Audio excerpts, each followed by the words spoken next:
Hey, what is up? Welcome to this episode of the Entrepreneur to Entrepreneur podcast. As always, I'm your host, Brian Lofrumento, and I am so excited about today's episode and really an incredible guest that I know you all are going to love. We're going to learn so much from her. Her work is deeply impactful. In fact, I'm just going to tell you this because I love the way this so succinctly articulates the work that she does, that she helps to bridge the gap between planning and successful execution, which there are so many different layers to that, and we're going to explore all of those layers with the very brilliant Dominique Samari. To tell you a little bit about Dominique is an experienced attorney, strategist, coach, facilitator, and healing arts practitioner, which shows you how well balanced she is and how she's going to pull from all of those different domains to really shed so many valuable insights with us here today. For over 15 years, Dominique has led strategy, planning, and training efforts for organizations seeking to drive equitable and inclusive change.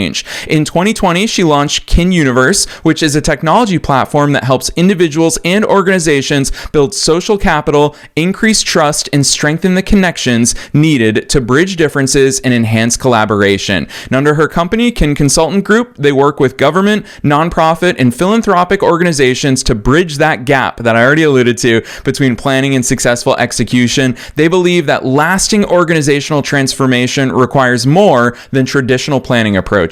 It demands understanding and addressing the leadership and organizational patterns that create barriers to mission success. So clearly you can tell that if you want to be successful, Dominique is in your corner, and she's going to share so many ways that we can achieve that success. So I'm not going to say anything else. Let's dive straight into my interview with Dominique Samari.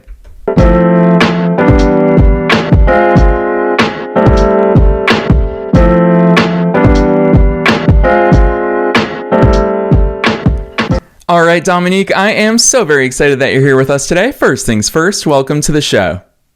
Thank you so much, Brian. I'm excited to be here with you too. Heck yes. Well, I'll be honest, there's many things I could have teased our listeners with today about your very many accomplishments and credibility, but I saved all that for you because I want to kick the mic right over to you to take us beyond the bio. Who's Dominique? How'd you start doing all these cool things?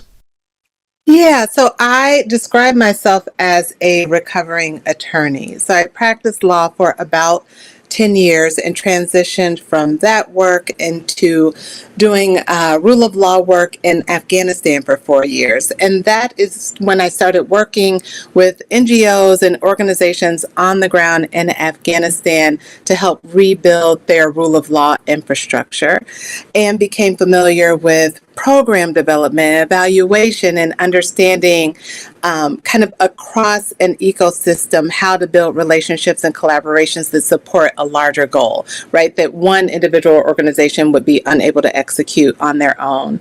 And I left Afghanistan around 2012 and started my first firm, P3 Development Group, with a friend who I knew from law school, and then transitioned into the firm I have now, Kin Consultant Group, really rooted in and integrating both my strategy, kind of nonprofit consulting work, and the other work I do is I lead transformational retreats at a place called the Hoffman Institute based out of Northern California, where I help individuals disconnect from the limiting patterns, beliefs, mindsets that are really stopping them from becoming who they're intended to be. And so Kin Consultant Group is the integration of those two lanes of work in my life, my nonprofit consulting work and my healing work.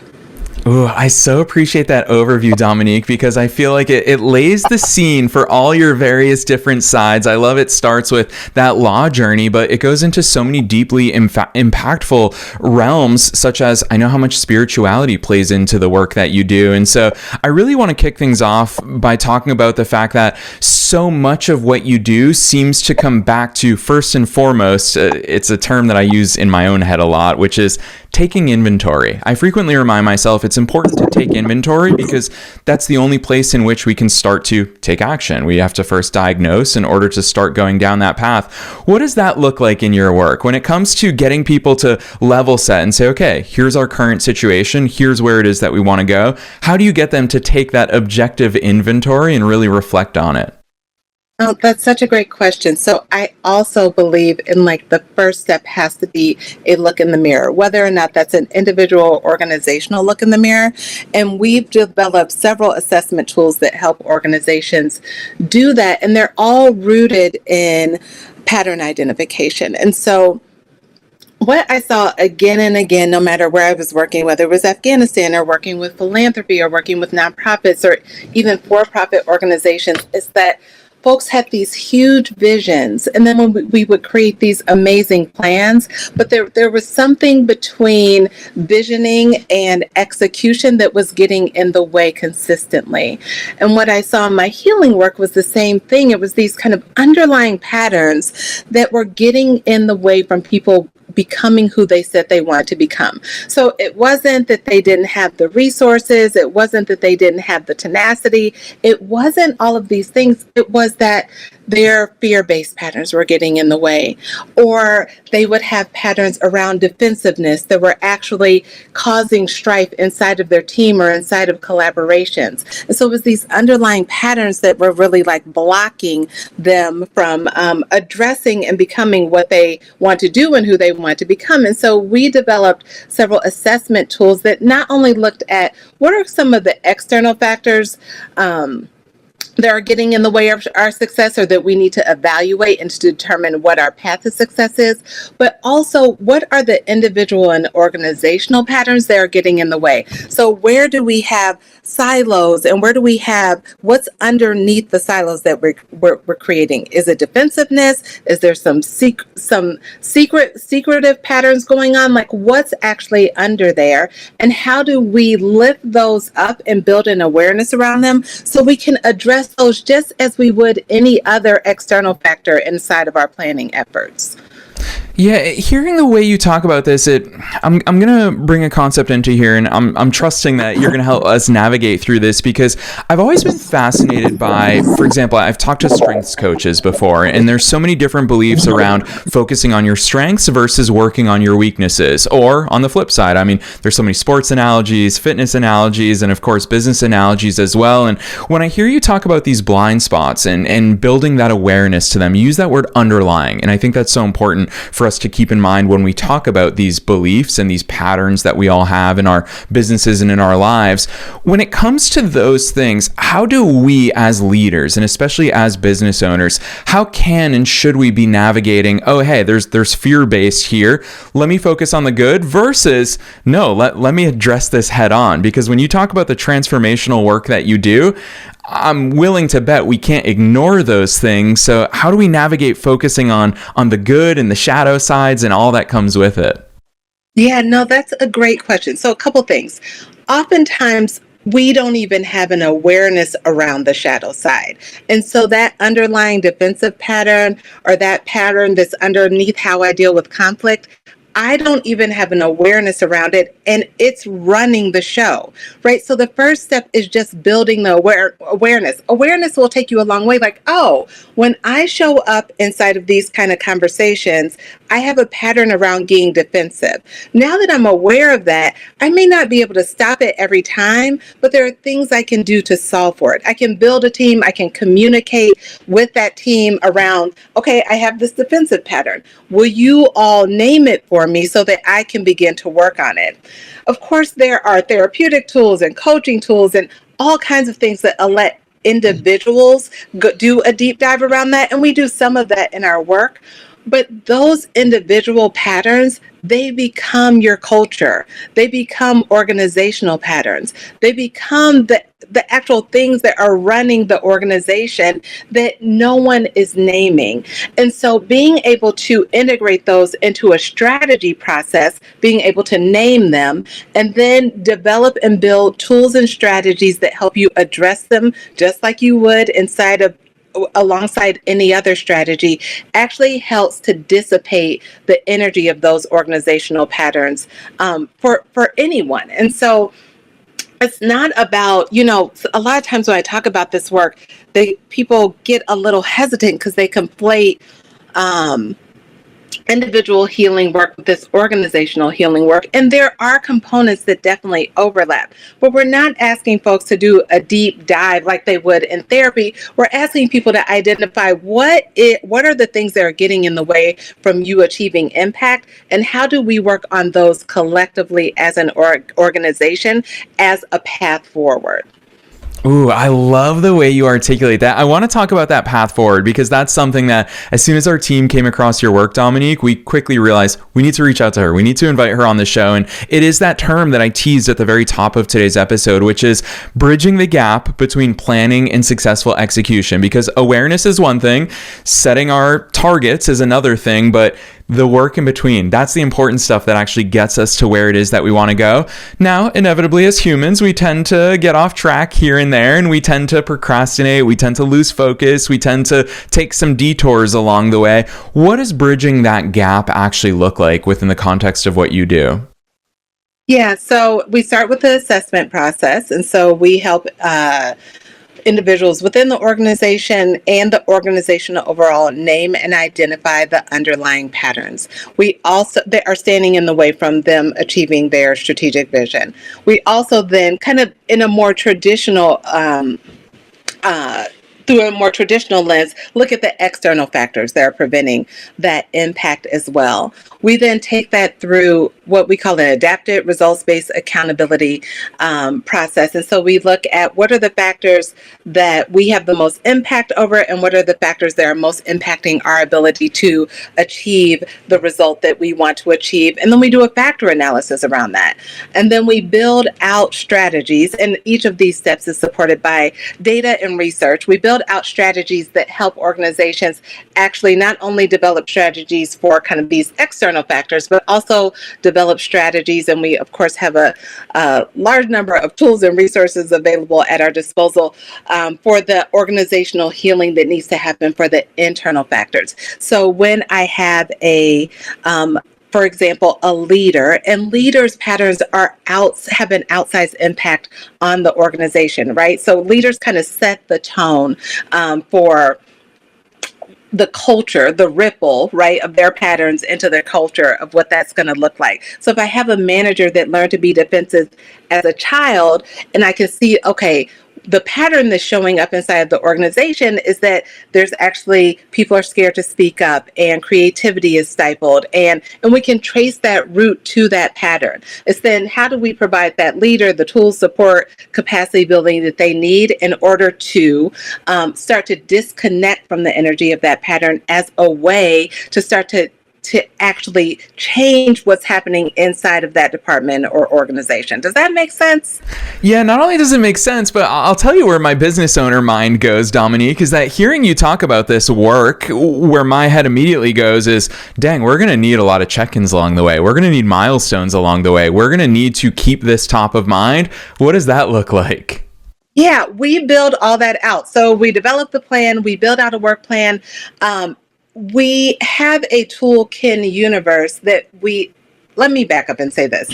For us, relationships are at the heart of everything. And I think as we start to take this journey into the world of AI, which is in large part a mystery about how this all is going to unfold, I think relationships will become ever more important.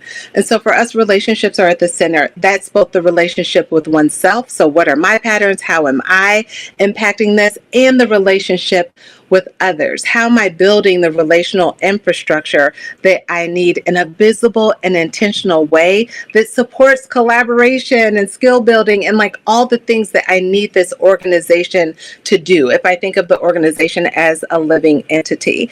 And I think this is where leadership is actually headed. So in the 80s, it was all transactional, vision, inspiration. Then we start to move towards emotional intelligence. And then in the early aughts, it was all about authenticity and servant leadership, and then moving into more inclusive and purpose-driven models. And now I believe this healing-centered leadership approach is going to be the next evolution, because we are dealing with a level of complexity that simply will not stand for anything else. Like, we are dealing with a world of humans and technology and complexity that requires us to be authentic and present and like whole and healed so that we can show up inside of the work that we want to do.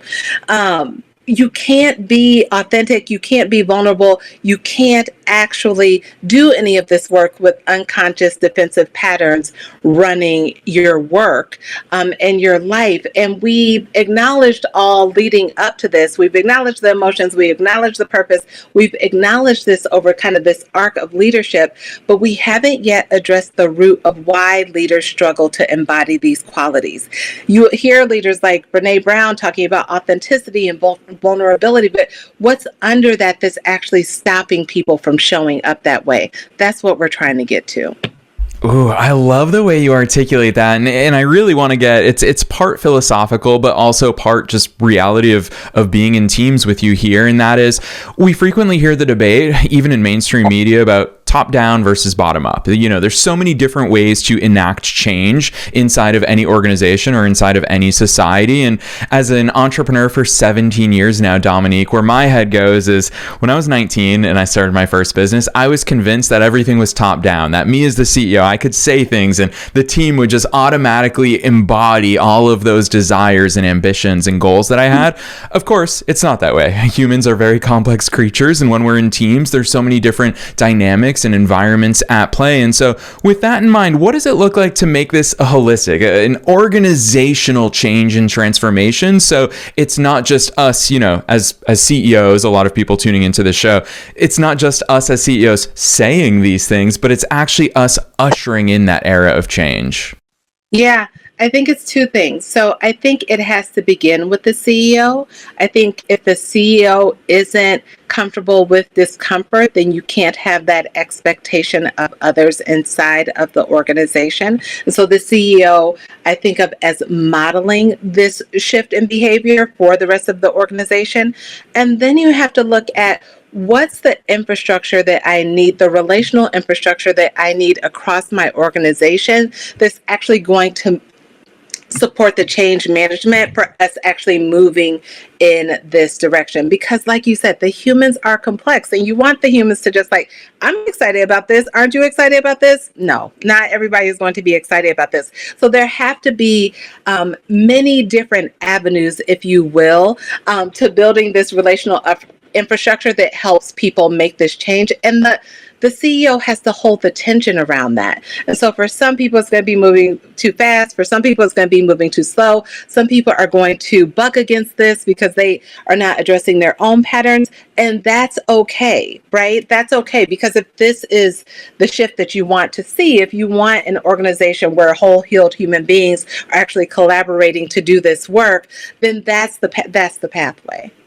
Yeah, so well said. And obviously you and I love talking about humans, but I also appreciate the fact that you are very tech savvy. You embrace technology as part of this, which I'm an eternal optimist. I have a very hopeful view of how AI is going to is going to help us. Not only, there's obviously downsides to everything, but let's go there, because one thing that I find so fascinating about AI is it's relatively, I say relatively compared to humans, relatively objective nature, is that I can copy and paste my Slack team conversations into AI and say, what do you observe? What is the culture? If you had to typify the way that we behave, what's the culture there? I take a lot of our podcast interviews. Hey, what's the culture that we're cultivating on the air and sharing with our worldwide audience? There's so many benefits to tapping into AI as that third party. Dominique, you do a lot of work, not only with your clients, but obviously as a fellow entrepreneur and business owner. What's your take on how we can and should be using AI as leaders? That's so interesting. I just came from, so before this conversation, I came from a breakfast this morning talking about AI, and AI specifically as a marketing tool. And I think it's different for everyone, right? I think we are still internally at Kin Consultant Group trying to figure out how to use AI as a tool, but actually weighing the risk versus the reward. And I think it's going to be different for everyone. What I think AI is really good at is helping, of course, like take a bunch of data and get it into a form that is easily digestible. But what we can't lose inside of this, and the thing that I'm actually most hopeful about, is that they're still humans. And so we're still dealing with humans. There's still this human complexity. And we've not even figured out how to completely navigate our own or others' human complexity. And we can't rely on AI for that either. And so I think AI can help map things out. Like I used it today for my talking points for this conversation. And I've used it for high level like planning. But when I need to get down and look at like why this individual is stuck or why this organization is stuck and what it's going to take to actually move this specific individual or organization, that's when I have to rely on things that AI just doesn't have. My intuition, my presence, actually being in relationship and being able to see other humans well enough that I can like make recommendations for their path forward. So I think it's the combination. We can't just hand it all over. It's about recognizing what are my own gifts inside of this, and then how am I using AI as a tool, as opposed to turning it all over to AI and thinking AI can figure it out. Yeah, I love that. Dominique, I'm going to use the silliest analogy that I've used in at least a few hundred episodes here on the air. One of my guilty pleasures is scrolling through TikTok. And lately I've been seeing this funny TikTok trend where people are recording videos of their babies figuring out that they have hands for the first time. And I'm not a parent just yet, but I love these videos of babies like staring at their hand and flexing their fingers, realizing, oh my gosh, that's there and I can control it. And the reason why I use that metaphor and that analogy is because I feel like intuition is one of those things, Dominique, where the first time we realize we have intuition, we're just like, wait, what is that? Is that something I can control? Is that something that's there? And then we start to see it more. And of course, these days as adults, we don't need to question our ability to move our hands because we just know, we've leaned on it, we've used it so many times. And thinking about your work and how much intuition pops up into the work that you do, a lot of people, Dominique, and especially newer entrepreneurs, I hear them frequently say, well, I don't trust my intuition, or I don't know what my intuition is saying here. I want to go there with you because I think that you've really valuable insights into how we can tap into that intuition, how we can trust that intuition. You obviously have a lot of experience in leaning on that to the point where you trust it so much now. What's your answer for that for people who are navigating that world of intuition? Yeah, I go back to the pattern identification and the healing component. And so the reason why individuals can't trust their intuition is because there's a voice in their intellect saying, whatever it's been told over your lifetime, you may have a critical voice in your head. You may have a voice that's telling you that you need to overthink something, whatever that voice is. And that voice is always louder. It's always louder. And so your intuition is that soft, quiet knowing that like it's never shouting, it's this like, oh, that's it. And in order to start to build a relationship with that part of yourself, you have to quiet this other voice. And before you quiet that other voice, you have to even realize that that is a voice, and that it creates these patterns in your life, and that it likely came, by the way, from your parents or society. Like, you have to be able to distinguish that. And so that's, for me, why that relationship with self, this healing-centered approach is so important, because the things that my intuition have led me to do don't make sense to my intellect. Almost never, right? My intellect is like, well, that's crazy making. And then I take the steps, follow my intuition, and it's fucking magic. It's magic, right? My mind can contribute to that. It's kind of like the AI, right? It's kind of the same analogy with AI. My mind can do long division, and it can help think things through, and it can help, but pulling from this, like, what I would call this infinite source, this infinite wisdom, this like all-knowing intelligence, that is a role and responsibility of the intuition, and I have to get out of the way of that. And so I can't remember, I think it was a Michelangelo quote that he's like, the statue was already there. It was already there. I just had to chip away what wasn't that. And to me, that's a lot like what tapping into the intuition is. It's always there. It's always ready for us to use, but you have to chip away the things that get in the way of you accessing that. And that requires, like, oftentimes facing your own fears and, and being really comfortable with being really uncomfortable.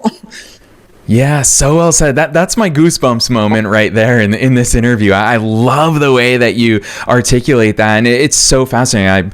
I'm not one that typically appreciates physical arts. I've been to Florence, and the Statue of David is the first time I've stood there and gone, holy cow, like there's something magical about that. And you just revealed so much of that magic for me, is that we do need to chip away and unveil the real truths, the real answers and insights that are hiding there. It's always, I love that concept. It's such a funny phrase we have in English of hidden in plain sight. And I feel like that's really what you're talking about here. It's super powerful. I knew that time would fly by with you. I want to squeeze in 2 more questions though, because I can't bring you on the air and not have this part of the conversation with you.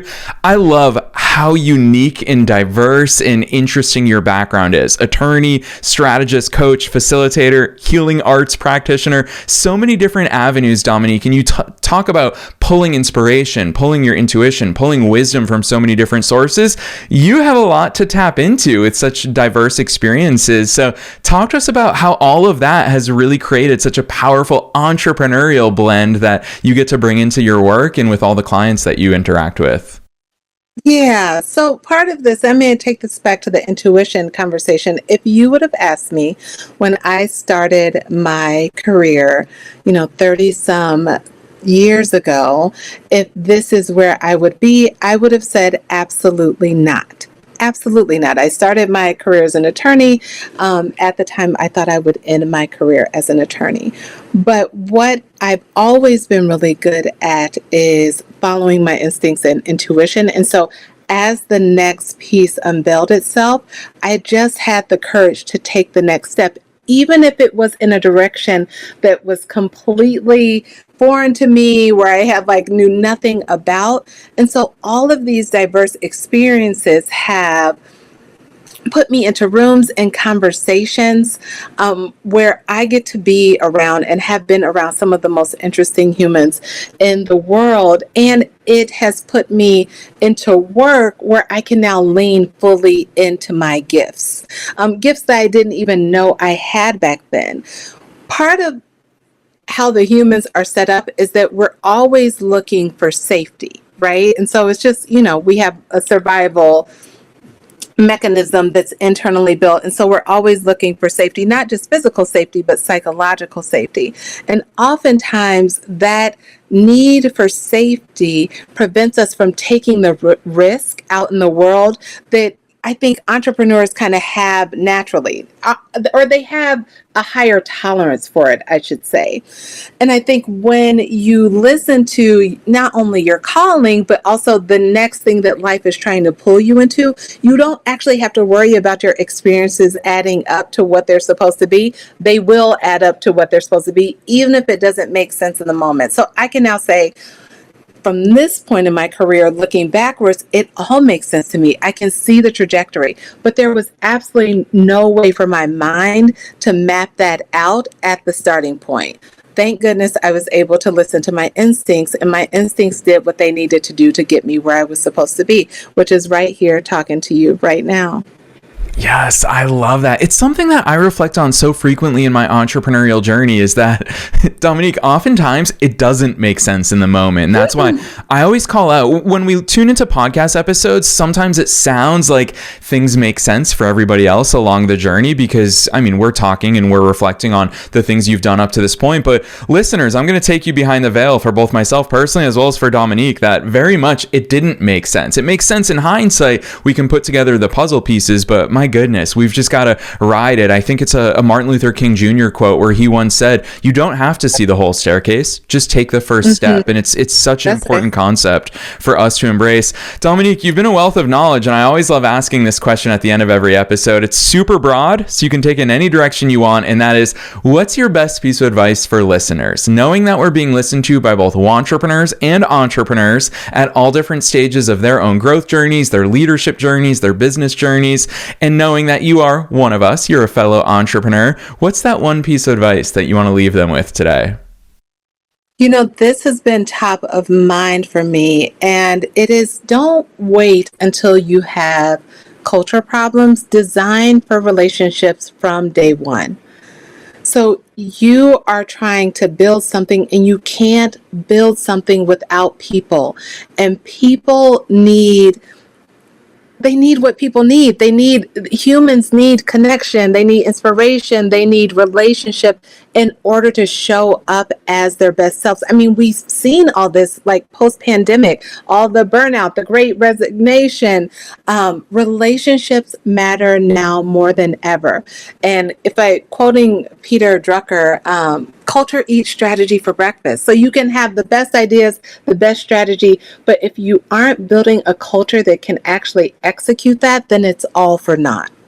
Yes. So start on that early and center relationships as the foundation of your culture building. So well said, Dominique. Ooh, I love that advice. I love how much it ties in with so much of the conversation that we had today. I'm also very excited for listeners to see your work in action. Our team has been so excited since we first came across your work to reach out and invite you on the show, and you have 100% delivered the value that we knew you would. So, Dominique, for listeners who want to reach out, for listeners who want to find your work and read more about all the incredible stuff that you put into the world, drop those links on us. Where should listeners go from here? Absolutely. So my consulting firm is kinconsultantgroup.com, KIN consultantgroup.com. And then the relationship and culture building platform that we've created is kinuniverse.com. Again, KIN and then universe.com. Yes, and on top of that, listeners, we're also dropping Dominique's personal LinkedIn link down below in the show notes. You're going to find all of those links down below, no matter where it is that you're tuning into today's episodes. You can click right on through to her business websites, as well as reach out to her. If you want to continue the conversation, if you want to introduce her to someone, this is how you get amazing people and brilliant minds in your entrepreneurial network. So, Dominique, on behalf of myself and all the listeners worldwide, thanks so much for coming on the show today. Awesome. Thank you for having me.